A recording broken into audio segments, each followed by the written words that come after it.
अब रामचंद्र जी ने एक ही बाण में पूरी माया काट डाली। अब रावण एक ही बचा था। देख करके सारे देवता हर्षित हो गए और प्रभु ने बाकी वानरों को जो भयभीत थे अपने पास बुला लिया। अब जो बाकी के वानर और रीछ थे जो लड़ना चाहते थे, ये सारे दृश्य देखकर फिर से रणभूमि में कूद पड़े। जय श्री राम दोस्तों, आज हम लोग श्री रामचरितमानस लंका कांड 97 और 98 पे हैं। तो अब देवता जब हर्षित हुए, रावण को बड़ा क्रोध आया और उसकी ईगो हर्ट हो गई। उसने सोचा कि इन लोगों को तो मैं हमेशा अपने आगे मैं ऐसा ही रखूंगा जो मुझसे भयभीत रहेंगे। उसने फिर से सब तरफ बाण चलाना शुरू कर दिए, सब लोगों को मारना शुरू कर दिया। इस मोमेंट पे जब वो देवताओं पे वार करने लगता है तो अंगद जी आते हैं और उसको पकड़ के उसको आसमान से उठा के जमीन पे फेंक देते हैं।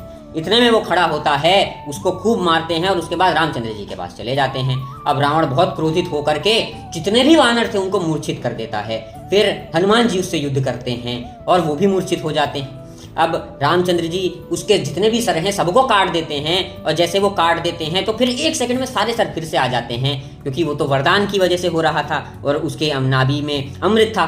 तो ये सारी जो चीजें हैं रिपीट हो रही हैं, वानर मूर्छित हो गए हैं। अब जामवंत जी को बहुत क्रोध आता है कि ऐसा कैसे कर दिया इस रावण ने, और वो अपने रीछ के दलों के साथ उसको मारने भागते हैं। उसकी छाती पे ऐसे मारते हैं कि वो ऊपर से नीचे जमीन पे गिर जाता है, रथ से बाहर गिर जाता है। वो क्रोध में जामवंत जी पे हमला कर देता है। दोनों के बीच बड़ा भारी युद्ध होता है। जब तक वानरों को होश आता है तब तक दशा ये होती है कि रात हो चुकी होती है और रावण को इतनी बुरी मार पड़ी होती है कि वो मूर्छित होकर जमीन पे गिरा पड़ा होता है। और जब उसको होश आता है तो वो देखता है कि उसको उसके सारे राक्षसों ने घेर रखा है। इधर रामचंद्र जी जो हैं उधर वो देख रहे हैं, सब लोगों की हिम्मत को देख रहे हैं और उसको अप्रिशिएट कर रहे हैं।